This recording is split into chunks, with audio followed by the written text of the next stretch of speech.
எஜமானன் நீங்க தானே, என் எஜமானன் நீங்க தானே, எஜமானன் நீங்க தானே, என் எஜமானன் நீங்க தானே.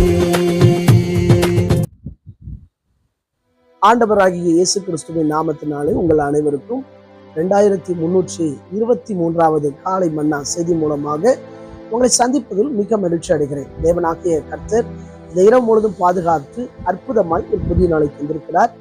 அவருக்கு மகிமை உண்டாகட்டும். ஒரு குறிப்பிட்ட பட்டணத்திலே ஒரு ஸ்தாபனமானது தன்னுடைய ஸ்தாபன சபை அங்கே இல்லை என்று சொல்லி ஒரு இளம் ஊழியக்காரரை, வேதாகம கல்லூரி முடிச்சுட்டு வந்த நபரை அந்த பகுதியில ஊழியத்துக்காக போட்டிருக்கிறாங்க. அந்த இடத்துல ஒரே ஒரு பாட்டியம்மா மட்டும்தான் இருந்திருக்கிறாங்க.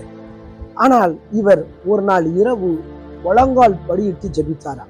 ஆண்டவரே, என்னுடைய வாலிப வயதுல ஸ்தாபனம் இந்த இடத்துல ஊழியத்துக்கு போட்டிருக்கிறாங்க, இந்த இடத்துல இந்த ஒரு பாட்டியம்மா மட்டும்தான் இருக்கிறாங்க, அநேக ஆத்துமாக்களை ரட்சியும், இந்த இடத்துல ஒரு சபையை ஸ்தாபிக்க உதவி செய்யும் என்று சொல்லி ஜெபித்தாராம்.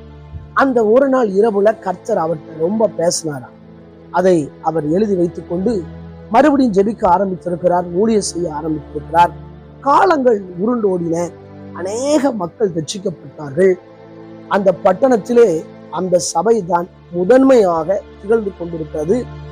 இன்றைக்கு தலைமுறையாக அங்கே ஊழியம் செய்து கொண்டிருக்கிறார்கள்.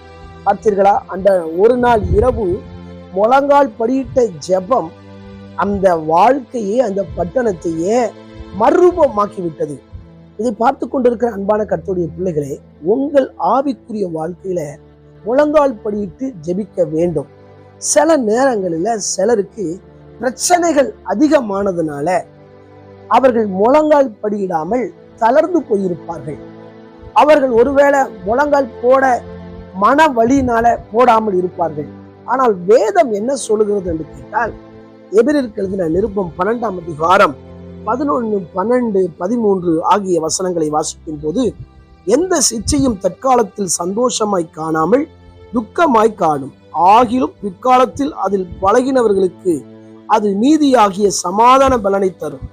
ஆகையினால் நிகழ்ந்த கைகளையும் தளர்ந்த முழங்கால்களையும் நீங்கள் திரும்ப நிமிர்த்தி முடமாயிருக்கிறது பிசகி போகாமல் சொஸ்தமாகும்படிக்கு உங்கள் பாதங்களுக்கு வழியை செவைப்படுத்துங்கள். இந்த இடத்துல சொல்லப்பட்டிருக்கிறது, முழங்கால்களை திரும்ப நிமிர்த்தி, அந்த தளர்ந்து போயிருக்கிற முழங்கால்களை நீங்களும் நானும் தான் திரும்ப நிமிர்த்தணும். அதாவது மறுபடியும் முழங்கால் போட்டு ஜெபிக்கணும். உங்களுடைய ஆவிக்குரிய வாழ்க்கையில சில சிச்சைகள், தேவன் அனுமதிக்கிற சிச்சை இருக்கு, உலகத்தால் வர சிச்சைகள் இருக்கிறது, இப்படி சில மக்களால் வருகிற சிச்சை இருக்கிறது. ஆனால் தேவன் அனுமதிக்கிற சிச்சையை நம்ம சந்தோஷமா ஏற்றுக்கொண்டா, அதுல பழகிட்டோம் அப்படின்னா நீதியான பலனை சமாதானமாய் தரக்கூடியதாய் காணப்படுகிறது. அது நமக்கு ஒரு பழக்கமாய் காணப்பட வேண்டும். நம்முடைய புரோஜனத்துக்காகவே கர்த்தர் சிச்சிக்கிறார். சில நேரங்களில் நம்மை நடத்தக்கூடிய பரிசுத்தவான்கள் நம்முடைய புரோஜனத்துக்காகவே சிச்சிப்பார்கள். இப்படிதான் இருக்கணும், இப்படிதான் வாழணும். சிலருக்கு அது பிடிக்காது, அதனால அவர்கள் வேற எங்கேயோ போவார்கள். அதை பற்றி பிரச்சனை கிடையாது. அதை கேட்கிறவர்கள் கேட்டு என்னுடைய புரோஜனத்துக்காகத்தான் இப்படி வார்த்தை வருகிறன்னு சொல்லி சந்தோஷமா ஏற்றுக்கொண்டால் நிச்சயமாய் கர்த்தர் அவருடைய வாழ்க்கையில பெரிய காரியங்களை செய்வார். அவருடைய பாதங்களுக்கு வழியை செவைப்படுத்த முடியும். இன்றைக்கு இதை பார்த்து கொண்டிருக்கிற அன்பான வாலிபர்களே, சிறுவர்களே, அருமை விசுவாசிகளே, ஊழியர்களே, உங்களுடைய வாழ்க்கையில முழங்கால் போட்டு ஜெபிப்பதை மறுபடியும் வழக்கமாக்குங்கள். நிச்சயம் கர்த்தர் உங்க மூலமா ஒரு பெரிய காரியங்களை செய்வார். சில நேரத்துல எனக்கு முழங்கால் பலவீனமாகி விட்டதே என்று சொன்னால் ஆண்டவர்கிட்ட கேளுங்க, ஆண்டவரே, நான் மறுபடியும் முழங்காலில் நின்று ஜெபிக்க உதவி செய்யுங்க. என்னுடைய மூளை அறிவினால் இன்னும் முன்னேற முடியவில்லை, ஆனால் முழங்கால் ஜெபத்தினால் முன்னேற முடியும் என்ற நம்பிக்கையோடு ஜெபித்து பாருங்கள். உங்க வாழ்க்கையில கர்த்தர் அற்புதங்களை செய்வார். உங்க குடும்பங்கள்ல இருக்கிற சிறு பிள்ளைகள், வாலிபர்கள், மற்ற வயதினரை முழங்கால் படியிட்டு ஜெபிக்க சொல்லுங்கள், கட்டாயப்படுத்துங்கள். நிச்சயம் கர்த்தர் உங்களுடைய வாழ்க்கையில பெரிய காரியம் செய்வார். ஊழியத்தில் சோர்ந்து போய்விட்டீர்களோ, ஊழியத்திலே இன்னும் எனக்கு வளர்ச்சி இல்லை என்று சொல்லி யோசிக்கிறீர்களோ, சுற்றிலும் என்னுடைய வாழ்க்கையில எதிர்ப்பாய் காணப்படுகிறது, சில சிச்சையை என்னால் தாங்க முடியவில்லை என்று யோசிக்கிறீர்களோ, மறுபடியும் முழங்கால்களை, தளர்ந்த முழங்கால்களை நிமிர்த்துங்கள். கர்த்தர் உங்களை ஆசீர்வதிப்பார்.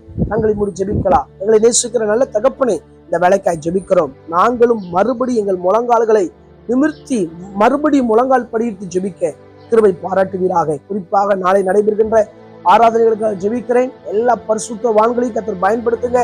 எல்லா சபை விசுவாசிகளும் தங்களுடைய சபைக்கு சென்று தேவனை ஆராதிக்கிறவர்களை கர்த்தர் மாற்றுங்க. இயேசுவின் மூல ஜெபங்களும் ஜீவனோட நல்ல பிதாவே, ஆமென். ஆண்டவர் சித்தமானால் மீண்டும் நாளை ஆராதனை செய்து முடிய சந்திக்கிறோம். அதுவரை தேவ கிருபை தாங்குவதாக. மாரநாதா, இயேசு வருகிறார். ஆயத்தமாகவும் மனிதர் ஆயத்தப்படுத்துவோம். ஆமென். அல்லேலூயா. Praise the Lord. உந்தனின் சேவை செய்வே எந்த சூழ்நிலையிலும்